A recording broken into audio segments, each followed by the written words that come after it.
Nuevamente, buenos días. Espero que estén cómodos. Si tienen dudas, las pueden hacer, no hay problema. La idea es que sea un poco más dinámica la presentación para poder hacerlo más entretenido, ¿cierto? Ya hemos tenido 2 presentaciones, es un poco extenuante. Así que si hay consulta entre medio, yo no tengo problema, levantar la mano y podemos ir resolviéndolas, ¿ya? Mi presentación va a tratar principalmente de cómo se ha implementado o cómo hemos resuelto los problemas, ¿cierto?, que se han presentado al momento de poder utilizar el archivo de intercambio IFC, ¿ya? Yo les voy a comentar un poco también, al igual como lo hizo, o complementar en realidad como lo hizo Esteban, acerca de qué es IFC. Voy a contarles un poco por qué utilizamos IFC, ¿ya? Y lo que es lo principal, que son 3, 4 ejemplos prácticos que tienen que ver con, uno, con el desarrollo de ingeniería de detalles de las ventanas y los muros cortinas, otro que es la fabricación de estructuras metálicas, que es lo que estamos instalando hoy en día en obra, ¿ya? Y la recopilación de datos en obra en base a bases de datos cargadas en nube, ¿cierto? Y la mantención de la infraestructura, que como es un proyecto que no puede parar su operación, ¿cierto?, tiene que seguir funcionando. Nosotros tenemos que llevar esa mantención de una manera relacionada al BIM en este caso, ¿ya? Que así lo solicitaban las bases. Todos entendemos que a veces es un poco complejo, lo que se solicita es bastante ambiguo, entonces ahí les voy comentando cómo fue el desarrollo y la solución que nosotros implementamos. ¿Okay? Primera parte, ¿cierto?, que es BIM, ya bien comentó Esteban. Si viene un formato, ¿cierto?, nosotros en base a la experiencia que hemos tenido, ¿ya?, del trabajo con IFC, podemos extenderlo un poco porque no solamente se encasilla, ¿cierto?, en base a un formato, es más bien algo un poco más extenso, ¿cierto? Yo lo pondría más bien incluso hacía la analogía, ¿cierto?, con el logo, porque creo que está bien logrado, valga la redundancia, en el que se forma un esquema o un estándar, ¿cierto?, de organización de objetos y sus relaciones. Y eso es lo importante, son las relaciones que esto tiene, que es lo mismo que estaba presentando Esteban hace un momento, ¿cierto?, en el que yo puedo entender cómo un objeto tridimensional se relaciona en base, ya sea al proyecto, a los distintos pisos, a los edificios, etc. ¿Ya? Esa relación del objeto con las distintas partes del proyecto es lo que hace vital el trabajo con IFC, ¿ya? Y es lo que me va a permitir a mí de alguna manera decantar y hacer filtros, definir reglas de análisis, etcétera, y poder automatizar el trabajo con la información del modelo, que es lo que finalmente uno busca, ¿cierto?, al utilizar la metodología BIM. No solamente levantar y sacar planos, sino que lo principal es utilizar la información que está contenida dentro de los modelos, ¿ya? Como les comentaba, comúnmente esto se asocia a un formato, lo que no es del todo correcto, ¿cierto? A mi parecer, el formato IFC lo que viene a hacer es referenciar los modelos más el contenido, involucra relaciones entre objetos y atributos o parámetros, ¿cierto? Y finalmente lo que hace es permitir el intercambio de paquetes de información. Y esos paquetes de información tienen que estar objetivizados, es decir, yo necesariamente tengo que definir cuáles van a ser las necesidades que tiene la otra parte, ¿cierto?, con la que estoy trabajando, ya sea el estructural, sea el ingeniero mecánico, etcétera, y poder filtrar lo que yo estoy desarrollando de manera tal que la persona que recibe esa información la maneje y pueda desarrollar su especialidad. ¿Ah? En ese entendido, este estándar IFC define ciertas vistas con las que se trabaja y define también los parámetros que tienen que tener contenidas esas vistas, ¿ya? Obviamente, todas esas vistas hoy en día no son una exigencia por base, por ende, toda la presentación que vimos de Esteban, probablemente ustedes no la van a ver aplicada acá, sí van a ser ejemplos prácticos en los que nosotros tuvimos que, de alguna u otra manera, solucionar los problemas, ¿cierto?, y sacarlos adelante y poder desarrollar y utilizar el famoso formato IFC. ¿Okay? Bueno, ahí tienen algunos ejemplos, ¿cierto?, de las vistas que están hoy en día aprobadas, ¿cierto?, y testeadas, que son las de coordinación, la de análisis estructural, la del tema de análisis energético y más que nada el de Facility Management, ¿ya? ¿Por qué nosotros decidimos usar IFC? Son 2 grandes razones. La primera fue la necesidad de trabajar con modelos de referencia, ¿ya? porque como estamos dentro de la metodología de BIM, todos sabemos que las principales entidades son modelos geométricos, ¿cierto?, tridimensionales, que a la vez contienen información. Entonces, el IFC venía a resolver el problema de la interoperabilidad con las distintas especialidades. Y la segunda gran razón fue que es un programa de código abierto. ¿Qué quiere decir esto? Que yo lo puedo traducir o escribir en distintas plataformas y adoptarla o adecuarla a los distintos softwares que manejan el BIM, ¿ya? No, cabe recordar que el trabajo en base a la construcción, ¿cierto?, es enorme. Tenemos alrededor de, se han nombrado creo que más de 150 software que desarrollan distintas soluciones para poder trabajar en la metodología BIM, ¿ya? Por ende, se hacía sumamente necesario tener este archivo de interoperabilidad o este esquema, más bien dicho, ¿cierto?, porque involucra las relaciones que hay también con esos elementos. ¿Ah? Ahí hay un clásico ejemplo que también la información, y como bien lo recalcaba Esteban, es que la importancia de que el IFC no sea editable o no se pueda modificar es sumamente vital. ¿Por qué? Porque eso involucra de manera fuerte a los especialistas y lo hace responsable de su contenido, ¿ya? En algún momento se pensó, o nosotros lo discutíamos en clases con ciertos alumnos, ¿ya? Y salía el tema de que el IFC pudiese permitir que yo tomo los elementos geométricos, ¿cierto?, y los sigo editando dentro del software nuevo, ¿ya? La idea de IFC no es esa, la idea es simplemente transmitir información para poder referenciarla y dentro del software nuevo trabajar con esa referencia, ¿ya?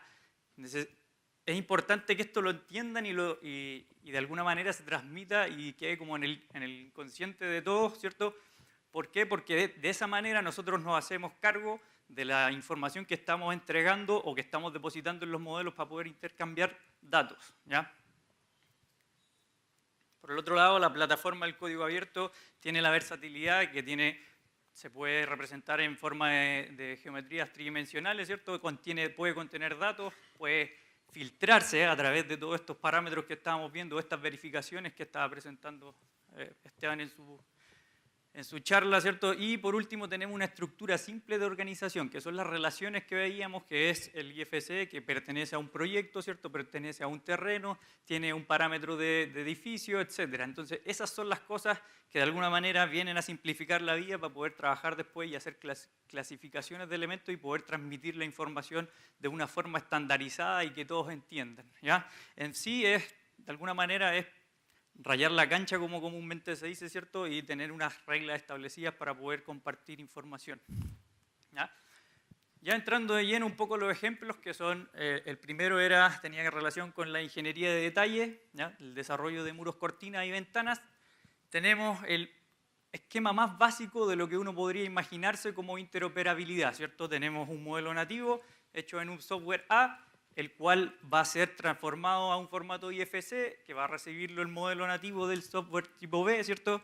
Y ellos van a desarrollar su especialidad, etcétera, y una vez que ya lo tengan hecho, ¿cierto?, mandan el modelo de referencia nuevamente al software A para poder hacer las actualizaciones, ¿ya? En ese sentido, nosotros trabajamos, en este caso, con la empresa Nodite, ¿ya?, que no sé si habrá alguien por aquí, pero le doy las gracias, la verdad, porque ellos hicieron un trabajo tremendamente bueno en base a poder tener la disposición de hacer la prueba y el error para poder llegar a un buen puerto, ¿ya?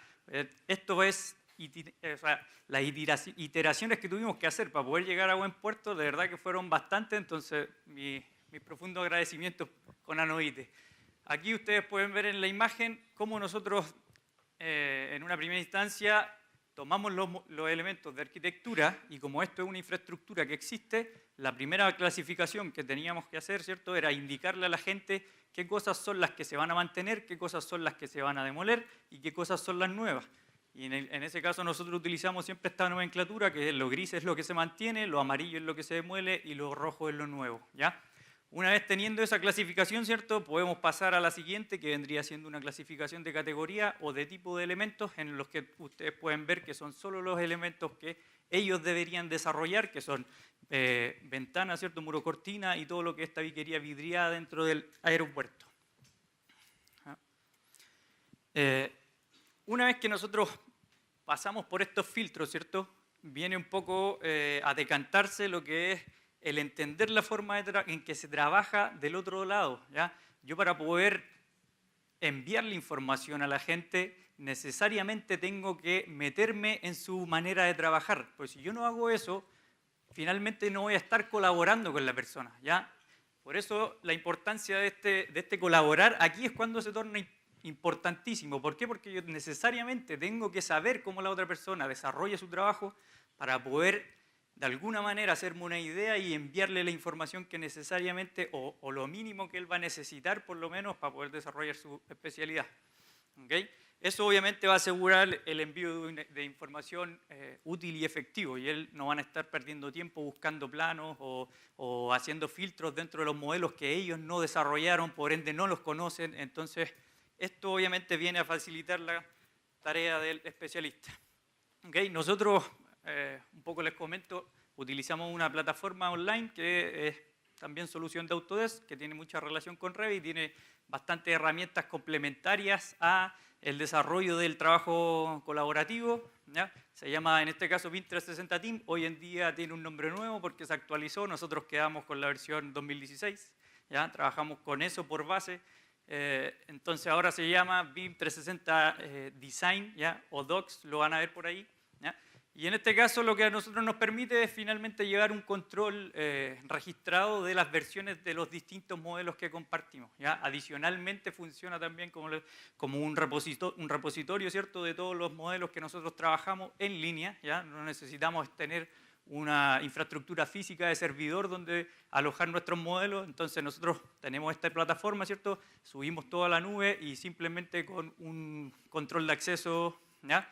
Podemos invitar a personas al proyecto y esas personas pueden bajar, pueden consultar, pueden comentar, pueden revisar información, incluso pueden ver revisiones o diferencias entre una versión y otra de modelo, ¿ya? Una vez que nosotros hacemos esta invitación, ¿cierto? Y compartimos la información previamente filtrada para con Anodite, ellos toman esa información, la hacen suya, la insertan dentro de su software, en este caso ellos trabajaban con ArchiCAD, y se ponen a desarrollar su proyecto, que es lo que ustedes pueden ver en la imagen inferior, ¿ya? Obviamente esto tiene de alguna manera una inflexión en la que el especialista debe validar la información que se le envía, tiene que corroborarlo, ¿cierto? Si estamos ok, se da el vamos, si es que no, se harán las filtraciones necesarias, que es lo que yo les comentaba, que muchas veces nos tocó hacer iteraciones, qué sé yo, 4 o 5 veces hasta que llegamos a buen puerto y podíamos decir, ya, ahora sí podemos avanzar con el proyecto, etc. ¿Okay? Y obviamente a raíz de eso, hay muchas veces que los modelos no tienen la suficiente información. Una cosa es tener información, ¿cierto? Y filtrarla para poder enviarla, y otra es que efectivamente los modelos les falte y ahí se produce un proceso de coordinación con la especialidad y empieza una iteración dentro de este intercambio de información. ¿Okay? Entonces, ahí también surge otra condición intrínseca del trabajo con IFC que de cierto modo yo creo que no está bien enfatizada, ¿ya? Que es el tema de ir y venir, de la iteración, de poder hacer coordinaciones con los especialistas, de que esto voy a tener que actualizarlo, de que voy a tener que modificar mi proyecto, ¿ya? De tener que informar las modificaciones, ¿ya? Entonces, en el esquema que nosotros presentamos, que era súper básico, donde yo tenía, ¿cierto?, mi modelo nativo A y mi modelo nativo B, en el que traspaso información una vez, ahora vienen a intersectarse, ¿cierto?, con distintas situaciones que tienen que ver con revisiones, con actualizaciones, con coordinaciones, con solicitudes de cambio que hacen los especialistas o que bien uno se da cuenta, porque muchas veces el proyecto, como está en desarrollo, surgen modificaciones, ya sea por la asesoría, ya sea por la DGAC, etc. Entonces, necesariamente eso tiene que ser informado y controlado, ¿ya? Si es que yo no puedo o no consigo llevar ese control de cambio, el proyecto se me muere, ¿ya? Y en ese sentido, la plataforma fue sumamente vital, la plataforma online que yo les comentaba, en los que podemos de alguna manera hacer el chequeo de las versiones de modelo y podemos, además de, por aquí, este es un ejemplo en el que la plataforma, si se fijan, a mí me marca los elementos que fueron añadidos, los elementos que fueron eliminados y los elementos que sufren modificaciones, ¿ya? Eso acelera enormemente el proceso o el flujo de información. ¿Por qué? Porque yo no tengo que estar haciendo una tabla Excel, no tengo que estar haciendo absolutamente nada, simplemente meto el modelo a la nube, ¿cierto? Y en la nube me lo analiza y me indica cuáles son las diferencias, ¿ya? Otra condición, que es lo que también apareció dentro de la presentación de Esteban, es el tema de las coordenadas. Cuando yo trabajo de forma colaborativa, sí o sí tengo que tener coordenadas compartidas. ¿Por qué? Porque cuando me llega a mí el modelo, el IFC de la contraparte, si yo lo inserto y no tengo mis coordenadas compartidas, el modelo va a quedar en cualquier lado. Y créanme que mover el modelo, cuando ya tengo edificios relativamente grandes, es un lío, ¿ya? Súmenle a eso que a veces por hacer snap, qué sé yo, se me puede quedar corrido el modelo, qué sé yo, va a quedar unos centímetros más allá, unos centímetros más acá. Entonces, esto es una parte fundamental dentro del trabajo colaborativo. Si yo no lo defino en un inicio, créanme que después va a ser un dolor de cabeza enorme. Si paso al siguiente ejemplo, que tiene que ver con la fabricación, ¿ya? Si ustedes se fijan, el esquema principal se repite. Tengo mi modelo A, mi modelo B, tengo un intercambio básico que sería el IFC, que nuevamente se devuelve hacia el modelo nativo del cual nació el diseño. Partimos, ¿cierto?, la misma fase, que es el filtro de la especialidad. Yo necesariamente tengo que sacar todo lo que no sea útil para el especialista. En este caso, todas las estructuras metálicas, todo lo que tenía que ver con el resto de la especialidad, chao, se va, ¿cierto? Y además tenemos el desarrollo. Como por base nosotros teníamos que tener un lot 300, si se fijan en el detalle de las conexiones, eso no está desarrollado, ¿ya? Cuando uno trabaja con una empresa que va a fabricar y que además fabrica o manda a fabricar directamente de los modelos, esto se torna sumamente interesante y productivo. ¿Por qué? Porque ellos tienen la referencia implícita, ¿cierto?, de dónde van las piezas, de cuáles son los distanciamientos, cuáles son las dimensiones, etc. Entonces ellos pueden perfectamente tomar este modelo referenciado y empezar a modelar su estructura, ya sea con el detalle 450, 500, etc. Nuevamente nosotros trazamos compartimos los archivos, ¿cierto?, a través de BIM 360. El especialista ingresa, descarga, hace su recepción, revisa y se pone a desarrollar su especialidad, ¿ya? En este caso, tuve un par de ejemplos, ¿cierto? Ustedes pueden ver cómo se hace el desarrollo de las conexiones, que una vez que ya está desarrollado y en alguna etapa ya más o menos definida, ¿cierto?, se devuelve al modelo A en este caso y se hace la coordinación. Muchas veces, como el proyecto tiene una fase de diseño y luego en la construcción pasa mucho que uno tiene que relacionarse con contratistas, y esos contratistas obviamente van a aumentar o necesitan aumentar el nivel de detalle de los modelos. Sí o sí ustedes tienen que considerar una recoordinación. ¿Por qué? Porque aparecen muchos elementos que al no estar considerados en un modelo del nivel 300, ¿cierto?, se pasan muchas cosas, como por ejemplo detalles que hasta el nivel de decir que no se puede instalar una estructura porque no tienen el espacio suficiente para poder entrar con la llave y poder girar la tuerca, ¿ya? Incluso más, si que nos vamos un poco más al detalle, ¿cierto?, ellos incluso utilizan los modelos IFC para poder anunciarnos a nosotros en qué fase está la estructura, ya sea si es que está fabricándose, si es que está en diseño, si es que está en granallado, ¿cierto?, o si es que ya fue despachado de la fábrica, y eso nos ha facilitado un montón el trabajo de campo, ¿cierto?, donde uno tiene que disponer de dónde son los sectores de acopio dentro de la obra, que muchas veces uno no tiene, ¿cierto?, y necesariamente necesita disponer de eso para tenerlo guardado, ya sea para poder esperar que se terminen las fundaciones, que se termine el sobrecimiento, qué sé yo, o que estén los pernos en este caso ya instalados, ¿cierto?, para poder encajar la estructura, ¿ya? Y como les decía, este nivel de detalle le infringe una complejidad aún mayor al proyecto, porque a nosotros nos pasó en un caso que por el hecho de tener mal instalados los pernos no pudimos instalar la estructura y tuvimos que parar la instalación y tuvimos la estructura ahí parada, tratando de averiguar si es que modificábamos las pletinas que encajaban o si es que teníamos que de frentón sacar los pernos de anclaje y volverlos a instalar. Entonces, ese trabajo, o sea, se ha hecho sumamente gratificante. ¿Por qué? Porque ha disminuido una cantidad enorme las RDIs que han surgido dentro del proyecto. Piensen ustedes que nosotros llevamos un año de proyecto y las RDI son 150 recién, ¿ya? Que eso, entre comillas, es un número bajo para un proyecto de una envergadura de un aeropuerto, ¿ya? Generalmente, o por lo menos en los proyectos que a mí me tocó estar, dentro de un año yo ya tenía alrededor de 500, 600 RDIs por lo menos, ¿ya? En proyectos me refiero a que no tenían metodologías BIM.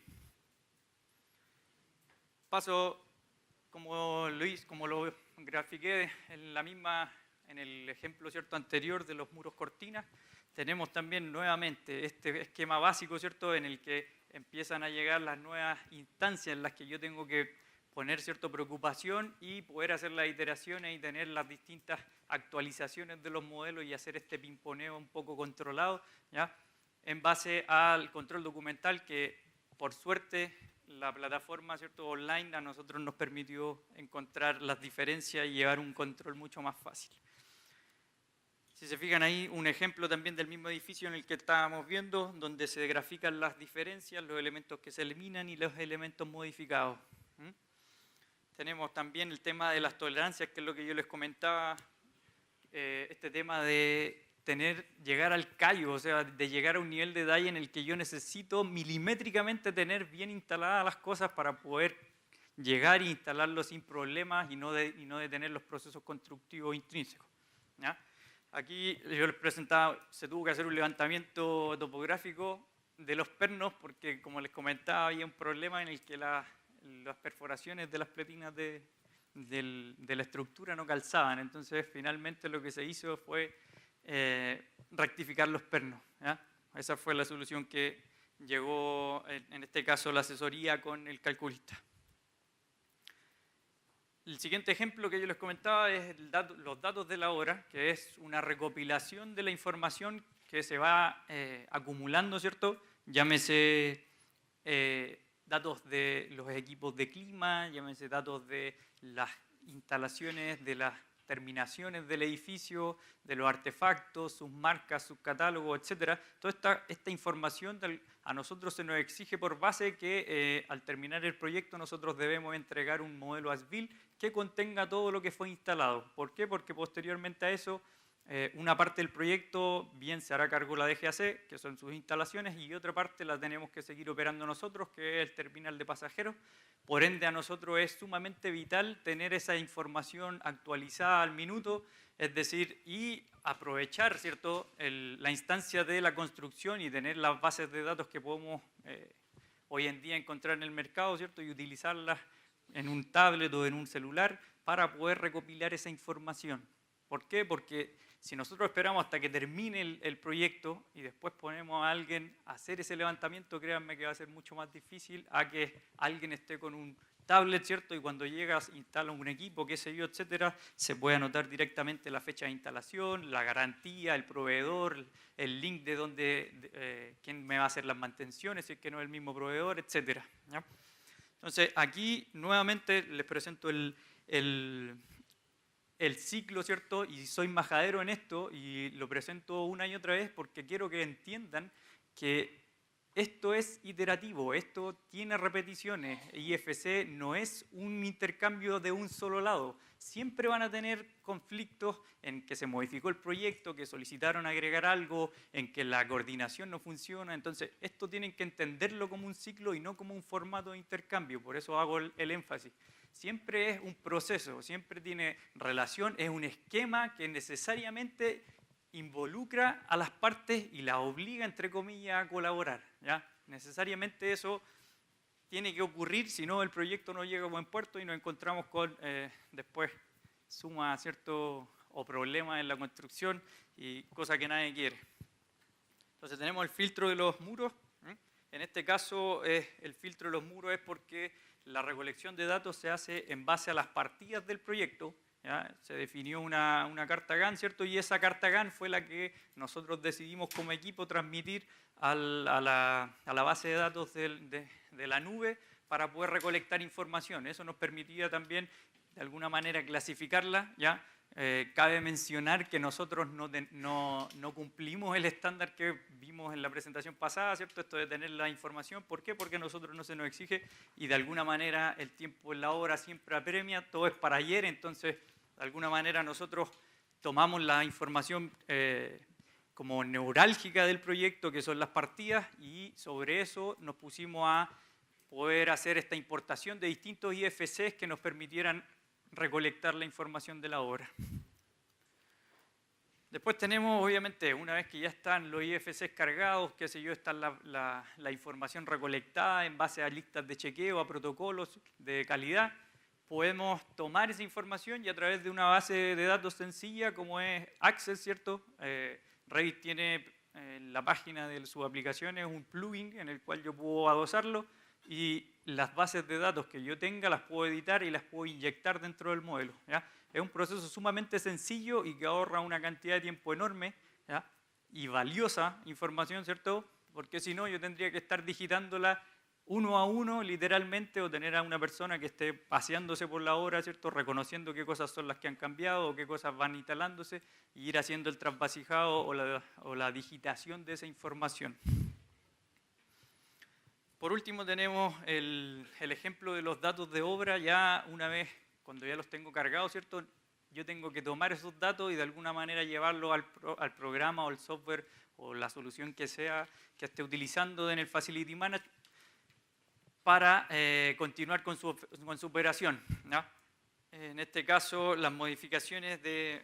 aquí hay un ejemplo de de los problemas en realidad que uno se ha topado o que nos ha tocado vivir dentro de esta recolección de datos, que muchas veces por levantamiento de condiciones existentes, que se hace generalmente en base a los planos ASBIL, que todos sabemos que los ASBIL nunca son ASBIL, ¿cierto? Y resulta que uno llega a terreno y la cámara que estaba acá termina estando 10 metros más allá o 15 metros más allá, ¿cierto? Que eso es propio de cualquier proyecto. Esas modificaciones nos generaron, la verdad, bastantes problemas. ¿Por qué? Porque hay que modelar un objeto nuevo y ese objeto nuevo probablemente tenga una ID nueva y ese mapeo hay que hacerlo, ¿cierto? Hay que ir actualizándolo. Entonces volvemos al tema de este ciclo de que yo tengo que, si es que tengo una modificación de proyecto, necesariamente tengo que volver a hacer una exportación del IFC, enviársela al especialista y decirle, oye, necesito que ahora actualice este archivo porque resulta que las cámaras de alcantarillado no estaban donde tenían que estar, están en otro lado, tuve que agregar una cámara, por ende se agregaron elementos nuevos y necesito que los mapees para poder tenerlos dentro de la base de datos y poder hacer la recolección de datos en obra, ¿ya? El último ejemplo, como les decía, era el tema de la mantención, en el que tenemos nuevamente, ahora la única diferencia es que al modelo, ¿cierto? Al modelo de la plataforma B se le suma esta base de datos online en la que yo puedo relacionar con mi modelo BIM, ya sea Revit, ArchiCAD, etcétera, lo que yo necesite, y parto nuevamente con lo majadero, ¿cierto? Que es la clasificación, los filtros de la información. Ahora ya entran de lleno lo que son las tablas, ¿ya? Uno trabaja mucho más con tablas porque es dato duro, ¿cierto? Es información no gráfica que muchas veces tiene más valor incluso que la geométrica en el caso para una operación de edificio. Y lo que se hace finalmente es, como les decía, organizar estas tablas, ver que cumplan con algún estándar. ¿Ya? Para el tema de la operación está COBI, ¿cierto? ¿Ya? Que nosotros lo tratamos de utilizar, pero la verdad no nos convino porque en la plataforma resulta que los nombres salían muy largos. La codificación que usaba COBI no nos permitía ver dentro de la resolución de la pantalla los nombres y los datos que estaban. Entonces la solución fue simplemente crear nuestros propios parámetros, nuestra propia organización que fuera más corta, ¿cierto? Y contener ahí la información que finalmente es lo mismo pero con otra nomenclatura, ¿ya?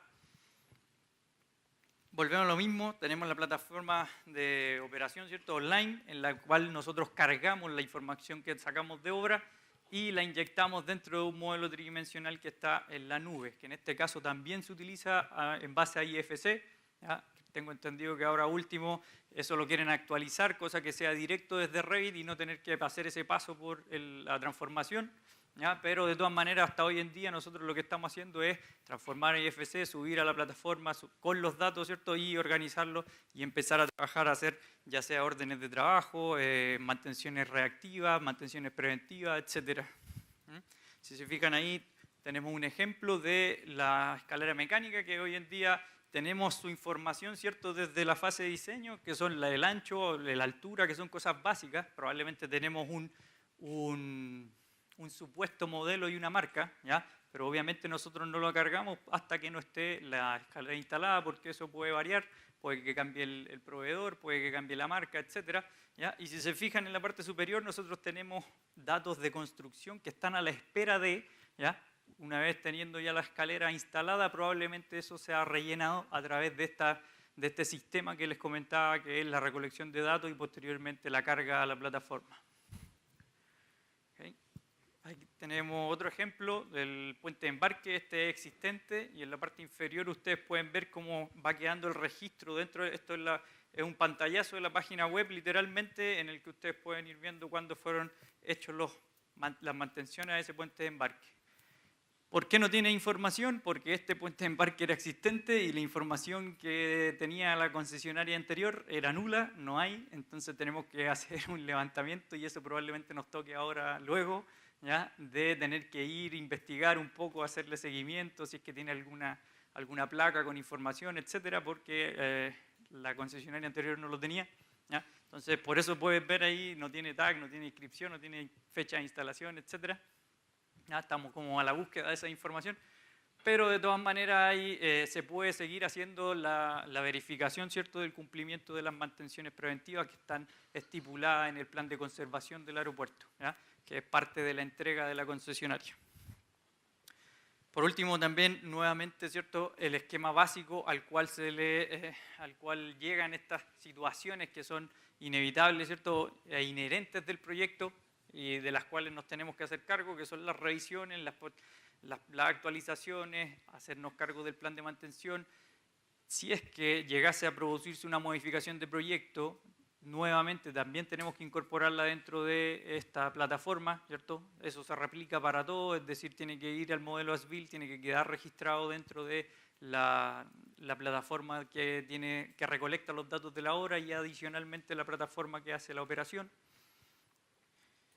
Y finalmente el desafío más grande, la verdad, que hoy en día estamos viendo con la concesionaria es cómo va a ser el tema del manejo de las construcciones posterior a la entrega del aeropuerto como construcción, a la PSP2 que se llama, que es cuando ya el aeropuerto está en funcionamiento, ¿cierto? La concesionaria necesariamente cuando tenga que hacer una ampliación o cuando haga arriendo de un espacio concesionado, sí o sí va a tener que implementar una metodología la cual le permita tomar ese proyecto y ingresarlo dentro de lo que ya existe, que vendría siendo los modelos que estamos desarrollando en ingeniería y en construcción, y hacerse con ellos. Y nuevamente volvemos al tema reiterativo y voy a ser bien majadero, ¿cierto?, en este ciclo o el proceso del IFC o de la colaboración que nosotros tenemos que conseguir. ¿Okay? Consideraciones, como les decía, IFC, más que un formato, en realidad es un esquema, siempre un esquema o un estándar de intercambio de información, ¿ya? Ya sea para el equipo del proyecto, los diseños, los contratistas, la mantención, la operación, etcétera, ¿ya? Y colaborar desde el punto de vista de entender la forma de trabajo de los participantes del proyecto, ¿ya? No vale de nada en hoy en día. En la época que estamos no vale de nada decir, no, yo resulta que voy a hacer mi pega, y la mando, la envío, etcétera, y hasta ahí llego, porque eso no va en beneficio de nadie finalmente. ¿Ya? Los proyectos tienen que terminar, o sea, todos queremos que el proyecto termine lo antes posible, todos queremos que sean los menores gastos posibles, y para eso hay que de alguna manera cambiar la mentalidad y decir, sí, vamos a colaborar, hagámonos cargo, veamos cómo estás trabajando tú. Mira, de esta forma estoy trabajando yo, en qué coincidimos, en qué no, cómo lo solucionamos. Y como les digo, esto es un proceso de prueba y error constante e inherente de, ¿ya? Idealmente, si es que llegan a establecerse estos estándares de plan BIM, sería ideal porque ahí uno tiene una la película más clara, ¿cierto? Y entiende hacia dónde va la cosa, ¿ya? O por último, tengo definidos los parámetros que yo tengo que ingresar, porque hoy en día incluso hasta eso es un ir y venir y una pelea constante con la asesoría, porque uno tiene que sentarse y decir, ok, mira, esto es lo que yo le voy a incluir al modelo, ¿te parece? Uno propone, ellos analizan si es que les funciona o no, si es que está ok, y ahí se va como un poco definiendo, ¿cierto? O negociando cuáles van a ser las cantidades de información que va a contener el modelo. Entonces, si es que llega a instaurarse este estándar, sería cuánto mejor para todos, y lo mismo que decía Esteban, no lo piensen como un pie forzado más, es todo lo contrario, viene a facilitar la pega, porque yo voy a tener claramente qué tengo que hacer y qué información tengo que ingresar al modelo y dónde tengo que ingresarla, ¿ya? No va a haber esa ambigüedad de decir, ok, chuta, ¿y ahora qué tengo que hacer? ¿O cuánto le incluyo? ¿Le pondré mucho? ¿Le pondré poco? Que eso incluso llega a influir dentro de los costos porque, como todos bien saben, las HH son finitas, por ende, si es que el especialista se le acaban, uno después tiene que empezar a pagar adicionales, ¿ya? Y muchas veces estas ambigüedades recaen en esos adicionales. ¿Okay? Por último, también los controles de cambio, que es una de las cosas que se repetía dentro de todos los procesos que vimos, de los 4 ejemplos, ¿cierto? En común todos tenían el tema del control de cambio, que era súper vital, ¿ya? Si yo no llevo ese control de cambio, jugar a las 7 diferencias entre un modelo y otro, créanme que no es la solución, ¿ya? Uno necesariamente tiene que tener claro qué cosas son las que van cambiando en cada versión, ¿cierto? Porque si no me vuelvo loco tratando de buscar en que, no, es que agregamos esta viga, agregamos este recinto, se sacó esta ventana, se le cambió, qué sé yo, el material, etcétera, ¿ya? Entonces eso yo creo que es algo que se repetía dentro por ende lo dejé dentro de las consideraciones y tratar de transmitírselo a ustedes, ¿ok? Y hasta ahí, eso es mi presentación.